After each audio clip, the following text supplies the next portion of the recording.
Gue juga pengen menghimbau untuk kalian para pengguna aplikasi, pakai otaknya ya. Jangan bodoh. Jangan nyalahin juga kurirnya, mereka nggak salah. Jadi buat lu semua, anda kamu dan coti, buat bapak-bapak yang notong pistol, mama yang ngamuk-ngamuk, buat aa yang marah-marah tuh di mobil, di motor tuh yang gini-giniin, please mulai sekarang lihat, dibaca, jadi pinter ya. Jadi jangan jadi orang bodoh, malu.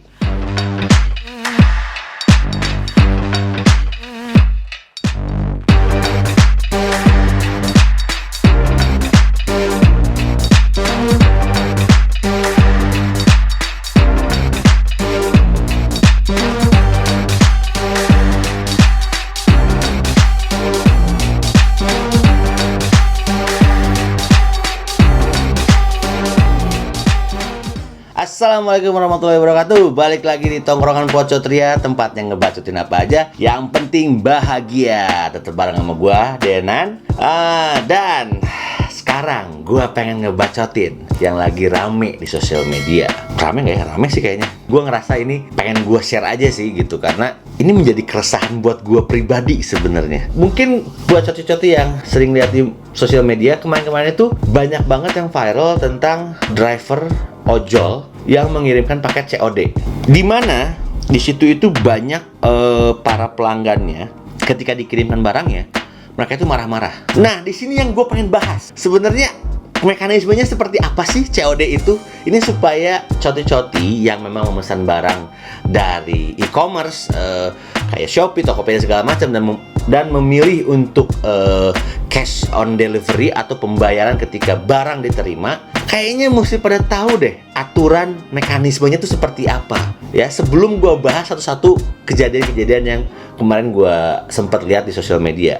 Pertama, ketika kalian memesan dari Tokopedia atau Shopee atau apapun dan memesan barang, memang kadang-kadang lihat barang, barangnya keren nih ya. Cuma kan kalian tahu, kadang-kadang itu juga foto menipu. Ketika kalian memesan barang apapun lah ya, memesan, pastikan pesanan lo udah bener, kayak ukuran, warna, jenisnya dan segala macem ya, mulo, baju, sepatu, barang elektronik segala macem. Lo make sure pesanan lo udah bener. Ketika lo memesan pembayaran dengan COD, which is cash on delivery, yaitu pembayaran nanti setelah barang diterima. Nah, ini yang mesti harus kalian tahu. Jadi, ketika ada driver ojol yang mengantarkan barang atau paket dari mana lah ya, mengantarkan, si orang ini mengantarkan barangnya ke kalian, ke elu, ke anda, ke kamu semua, cek dulu, bener nggak? Oh, barangnya ini.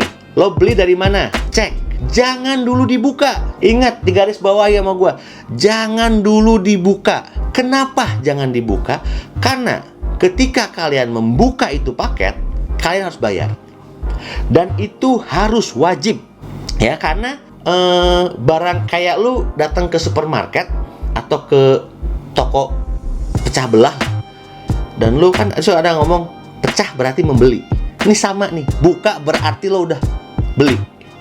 Nah, makanya make sure dulu paketnya bener nggak, dari e-commerce yang lo pesan, bener nggak barangnya apa, pengirimnya apa, segala macam. Nah, kalau kalian atau anda atau kamu atau coti-coti semua nggak yakin, jangan dibuka, balikin lagi aja ke emasnya. Karena emasnya itu nggak akan ditagih uang sama si resellernya. Jadi dia, ya udah saya balikin lagi. Jadi dia udah dapat uang dari si pengirimnya doang. Nah, tapi ketika kalian udah membuka, ya kan harus bayar. Nah, jangan, ingat nih, ini kemarin banyak kejadian. Jangan salahin driver ojolnya atau si driver paket ekspresnya, apapun pengiriman itunya. Jangan disalahin mereka, karena mereka nggak salah. Karena mereka hanya mengantarkan. Dan aturan mainnya seperti itu ya. Jadi kayak kemarin, pertama waktu itu daerah mana? Tasik apa mana gitu, gue lupa. Pokoknya dari Jawa Barat. Orang datang beli sendal kalau nggak salah. Beli sendal, dibuka ternyata sendalnya nggak sesuai, dia nggak suka. Dengan alasan, ya karena gue nggak suka, saya nggak mau bayar. Nggak bisa gitu, Pak. Sampai akhirnya driver ojolnya ditodong sama pistol. Waduh, coy, otak lu di mana? Jangan kayak gitu, bodoh banget. Kesian itu driver ojol. Mereka nggak salah apa-apa, nganterin barang buat lu yang buka, lu yang pesen, lu nggak mau bayar, kesian. ya. Terus berikutnya, ibu-ibu beli apa, baju apa gimana, udah dibuka juga. Terus pas dibuka nggak sesuai, terus salah ojolnya? Enggak. Lu jangan nyalain ojolnya, ibu. Walaupun lo udah tua, ini mikir tuh anaknya juga ikut-ikutan lagi. Bukan yang ngasih tahu, malah ikutan ngambek-ngambekin tukang ojolnya. Jangan gitu, ya. Please lah. Kalian kan ada handphone, cari tahu mekanismenya, jangan asal pesen. Cari tahu, karena ketika lu udah membuka, lo harus bayar. Dan ojol itu nggak salah, atau pengantarnya itu nggak salah. Ya, terus yang terakhir kemarin gue lihat juga orang laki-laki kalau nggak salah udah dibuka juga. Mereka malah dia ngancem-ngancem sampai gini-gini tukang ojolnya. Kesian, ya. Dan itu aturan mainnya bukan gitu, coy, bukan gitu, ya. Ketika lo milih COD, kalau emang lo nggak yakin barangnya, lo balikin. Karena, ada kejadian juga nih. Sekarang tuh banyak juga penipuan-penipuan yang terjadi dari e-commerce ini. Karena gue salah satunya kemarin gue dapat tiba-tiba ada telepon dari salah satu driver ojol. Dia bilang, halo mas, saya mau nganterin barang. Oh ya, titipin aja. Resepsionis, karena biasanya gue selalu titipin gitu. Oh iya pak, tapi ini pembayarannya gimana ya? Hah? Pembayarannya gimana? Emang kenapa? Soalnya ini pembayarannya pakai COD, cash on delivery tadi. Hah? Pertanyaan buat gue adalah, gue nggak pernah belanja dari e-commerce atau dari Shopee atau Tokopedia dan lain-lainnya. Gue nggak pernah COD, karena buat gue ribet. Ya gue langsung bayar aja ketika gue pesen. Gue bisa bayar pakai GoPay atau pakai OVO, pakai segala macam, atau gue transfer langsung juga udah aman gitu. Jadi ketika gue terima barang, ini bedanya sama kayak COD nih. Kalau gue udah bayar di awal, ketika gue terima barang, gue buka barangnya nggak sesuai, gue tinggal komplain. Di aplikasinya udah ada kok semua itu komplain, lo tinggal balikin barangnya. Either lo nanti duit lo dibalikin atau lo digantiin barang yang baru yang sesuai dengan kemauan lo. Long story short, ya udah deh, akhirnya COD. Gue nggak pernah COD, tapi nggak apa-apa. Gue kesian sama masnya. Oke mas, nggak apa-apa. Kasih tau aja kalau mas udah di bawah. Akhirnya mas nelfon lagi, mas pak, mas saya udah di bawah. Oke, saya ke bawah. Saya temuin masnya baik-baik ya. Pertama, oke mas, barangnya apa? Saya lihat dulu. Set, barangnya apa ini ya? Gue goyang-goyang, gue nggak tahu barangnya apaan. Dan gue lihat, bentar ya mas, saya cek dulu nih ke pengirimnya. Saya telepon pengirimnya, nggak diangkat juga, nggak aktif malah. Wah, udah mulai mencurigakan nih gue. Nah, akhirnya, mas, saya sebenarnya nggak pernah pesen ini kayaknya mas. Saya nggak merasa memesan, ya. Dan ini tuh paketnya tuh yang nganter tuh si Halu Express apa si Cepat gitu, gue lupa. Nah, gue bilang sama masnya baik-baik, mas, maaf nih sebelumnya, saya tuh kayaknya nggak memesan barang ini, dan saya nggak pernah memesan barang dan melakukan pembayaran COD. Saya balikin lagi aja ya mas ya. Masnya juga baik kok. Oh iya mbak, kalau gitu jangan dibuka mas, nanti biar saya balikin lagi aja. Udah, segitu doang. Dan lu nggak usah harus bayar apa-apa, gratis ketika lu nggak ngebuka bungkusnya. Nah ini nih, mungkin orang-orang juga kayaknya penasaran kali ya. Kalau barangnya bagus gua terima, kalau jelek gua balikin. Ya nggak bisa gitu bos. Jadi ketika lu pesen barang udah datang, kalau COD, please make sure dulu, cek dulu ya. Kesian masnya, karena kemarin juga gua itu harganya 259.000. Nah untuk kasus yang gua itu, kayaknya itu udah sistem penipuan baru. Kenapa? Karena gue menelpon resellernya, nelpon yang ngirimnya nggak aktif, dan gue nggak ngerasa mesen, dan itu nggak jelas pesanannya dari Tokopedia atau dari Shopee atau dari Bukalapak atau dari mana, nggak jelas sama sekali, nggak ada infonya, cuma ada info nomor telepon pengirimnya. Kan aneh gitu loh. Makanya ini juga gue nge-share buat teman-teman coti-coti semua, anda kamu yang ada di luar sana. Ketika lo menerima barang dan lo merasa nggak memesan, jangan diterima. Jangan diterima, coti. Balikin lagi. Nah ini, kenapa gue bilang gitu? Ini juga sama nih. Kemarin ada kejadian ojol. Ini sangat mengenaskan ya. Kalau nggak salah di Jogja. Pasti kalian pada tahu juga, yang viral juga. Ada orang meminta offline mengantarkan sate ke salah satu tujuan. Nah, satu tujuan sate sampai si namanya rezeki nomplok ya kan, soalnya ketika lo dibayar offline langsung, lo nggak ada potongan dari Gojek ataupun dari Grabnya, jadi semua uangnya buat lo. 30.000 kalau nggak salah dia dibayar. Dia dengan senang hati dong si bapak itu. Wah, nyampe tujuan dia bilang mau ngasih. Nah, si orang rumahnya untung pintar. Ketika dia bilang, oh saya nggak memesan, dari siapa ini, nggak jelas, dia nggak terima. Benar yang dilakukan oleh si orangnya. Nah, si orang tapi ngomong, udah pak, buat bapak aja, kebetulan itu lagi bulan puasa. Wah, bapaknya yang sedang puasa dan lagi sore itu mau menjelang buka, dia seneng dong kayak dapat rezeki nomplok. Lo udah dibayar 30.000, dapat sate gratis. Baliklah tuh driver kan ke rumahnya, dia bagiin tuh sate sama istri dan anaknya. Ternyata pas istri sama anaknya makan, dua-duanya kolaps. Ibunya ketolong, anaknya gak ketolong. Dan ternyata udah ketangkap juga tuh kemana tuh, kalau salah cewek yang ngirimin. Ternyata si cewek itu balas dendam sama si orang yang 7 juta itu sebenarnya laki-laki. Kalau nggak salah masalah dia ditinggal kawin atau gimana. Cuman kan aneh gitu kan, goblok aja gitu, ngapain sih gitu dia ngelakuin hal itu. Cuman ya, ini gue pengen bahas adalah sebenarnya driver ojolnya. Please, hargai para driver ojol di luar sana, men. Mereka itu berjuang setiap harinya di suasana atau situasi pandemi seperti ini. So, gue nggak habis pikir sama orang-orang yang nggak ada otaknya. Itu sama kayak orang-orang yang COD yang nodongin pistol ke driver ojolnya, marah-marah, ibu-ibu, maki-maki segala macam. Orang goblok semua.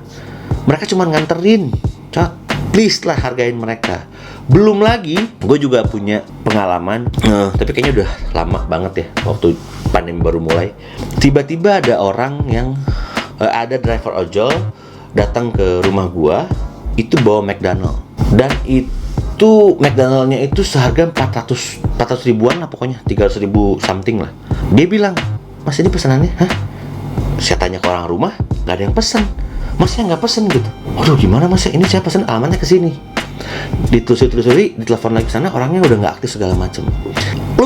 Kalau lu ada di posisi gua, itu bapak-bapak udah tua dan dia udah pakai duitnya dia untuk beli McDonald seharga kurang lebih sampai 400 ribuan.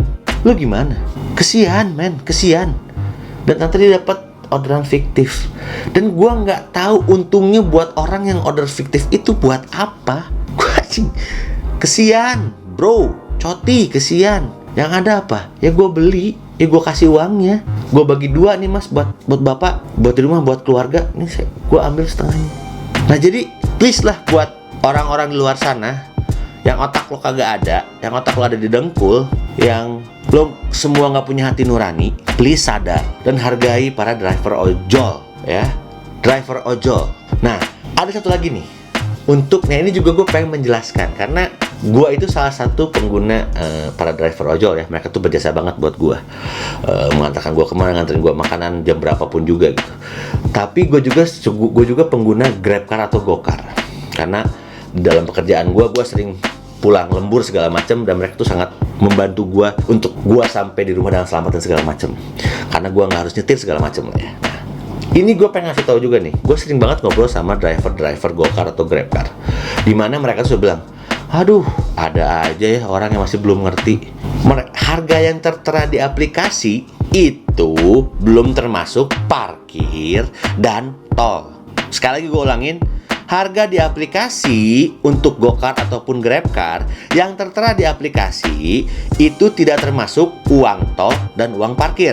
Jadi, buat Anda, kamu, coti-coti semua yang memakai jasa mereka, GrabCar atau GoCar, tolong diingat ketika kalau lo buka, lo pesen ada harganya, itu belum termasuk tol dan parkir.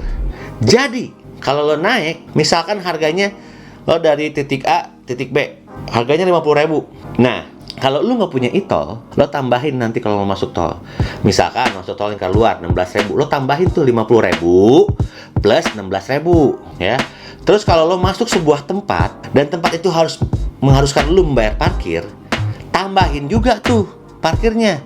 Let's say ke mall, lo pengen minta diantri sampai bawah tuh biar adem. Lalu harus bayar goceng, tambahin. Jadi 50.000 plus 16.000 plus goceng. Jadi 71.000 totalnya, ya. Kesian.